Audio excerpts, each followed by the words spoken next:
میگن خدا در قلب‌های شکسته است. من معتقدم هرگز کسی چیزی عمیق نگفته یا ننوشته مگه اینکه از ترک‌های روحش نوری به بیرون تابیده.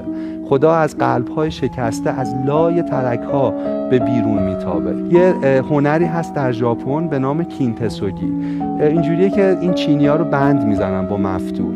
معروف بوده، یه بزرگی در ژاپن یه سرویس فنجون داشته چایخوری، دوتاش میشکنه میده بند میزنن، یه سری با فولاد و اینا. اول خوشش نمیاد، میذاره بغل بقیه، بعد نگاه میکنه ببینه این چینی‌های بند خورده انگار شخصیت دارن برخلاف بقیه فنجونا، انگار قصه دارن، کاراکتر دارن. بعد میده اینا رو با طلا در واقع پر میکنن. در واقع حکمت این کینتسوگی اینه که زیبایی در نواقص نهفته است.